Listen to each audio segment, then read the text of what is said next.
I think what you've described is an entirely appropriate introduction to this first video we'd like to play you.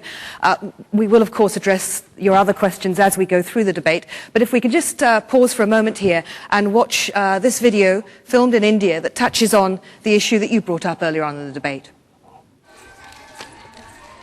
Big claims are made that information and communication technologies can transform the status of the poor, but it can only happen, many development experts say, where care is taken to enable the poor to participate. In the jargon, it's called people-centered development.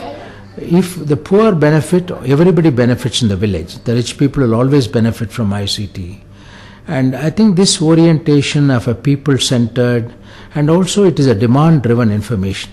It is not a supply-driven information, something which meets with their felt needs, day-to-day needs and so on. So, and it is also managed by the local community. There is a sense of ownership in that part. And the principle of social inclusion, so that everyone, it's a win-win for everyone in the village. While others might have looked upon it purely as a commercial transaction, there will always be some degree of social exclusion, because the very poor may not immediately benefit from it.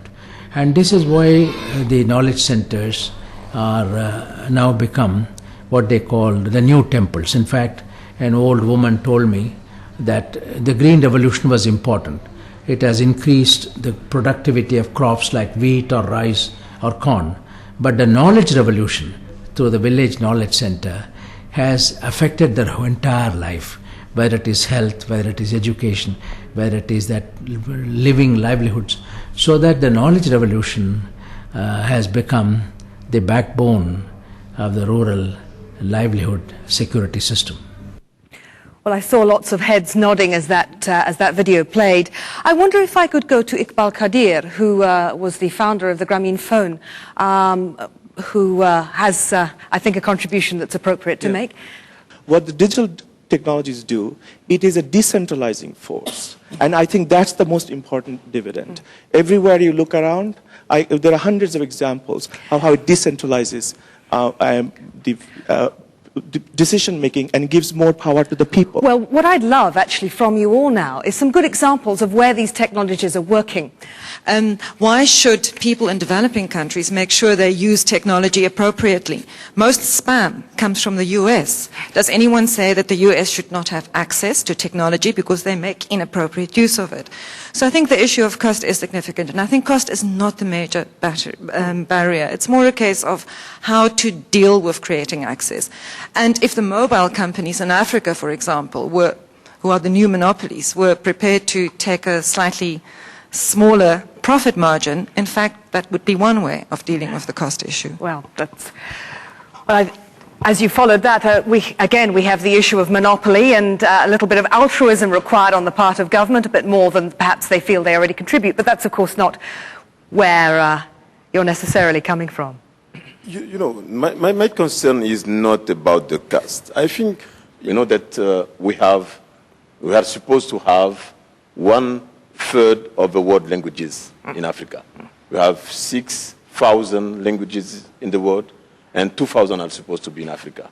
But which languages are in the net in Africa? Yeah, absolutely. Absolutely.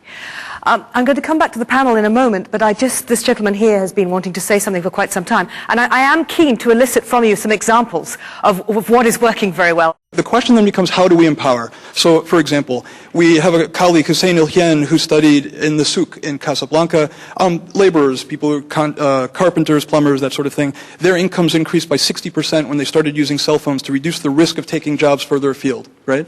A very simple example of just using a cell phone. Claudio Orrego in Santiago, Chile, actually started a small telecenter, but it wasn't only a telecenter, it was a community center based on enhancing the community, and he worked with the people there and at a local radio station and used internet to provide content in that way. So when we think about the kinds of products then that we need to make, it's to fit into those kinds of environments. I think that's a different definition of appropriate as opposed to used correctly, right? And so if we make a computer, for example, that can handle heat and dust and is better maintained and uses power in particular ways, that's empowering and it allows local innovation. And that's the kinds of products that we're thinking of making as a contribution in that space. That's very interesting. Can I go back to the panel here? I was going to ask, the mobile phone has got a good run in this debate so far. It seems to be the technology more than anything at this point in time that's doing the job. But the video camera, was it not, was extremely important for your organization in mobilizing, in networking, in creating an enhanced environment. One vendor woman, you know, when she first saw a video camera, she just took that camera and she shot how the life of a vendor goes from 4 o'clock in the morning to 8 o'clock in the evening. And this video was taken to the municipal commissioner. We had been fighting. I mean, we as an organization were doing many kinds of campaigns at the level of the Supreme Court of India, but had never been able to get a license for vendors and hawkers. We plan big towns, we plan big cities, we make spaces for cars, we make spaces for everything. But this short film of 12 minutes got 362 women licensed to sit and sell their products in that very busy market. I will read you from an email we received from one of our viewers in the lead up to this debate. It comes from India, and they make the point very reasonably. This is a Mr. Guha in Shillong in India, saying there are areas with inadequate electricity, let alone a TV or a radio station. You can't even get to first base, can you? And Ken Kukie of The Economist, perhaps you want to address this.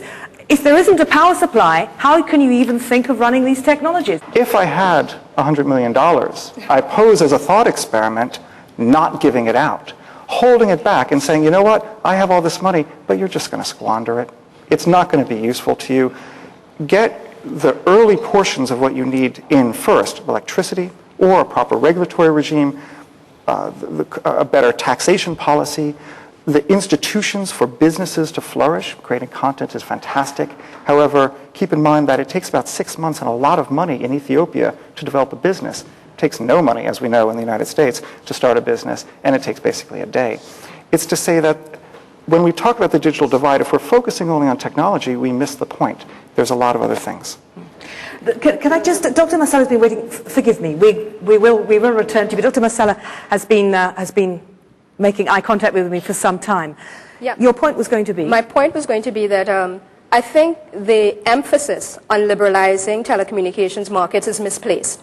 And I'll give a concrete example of Jamaica, where in the last 5 years, under the guidance of international partners, Jamaica now has, I think it's 5 mobile companies, 26 internet service providers, competition in the fixed line market as well, 80% penetration in both fixed line and voice. And has Jamaica's development and their tackling of poverty changed? The answer is no. So my sequencing would be, and whether it's $100 million or $1 billion, the sequencing has to be aligning technology with development. I would call for a compromise between not spending the money and not liberalizing. I would say, let's think how we can make more out of the 100 million, because we need much more to guarantee adequate connectivity.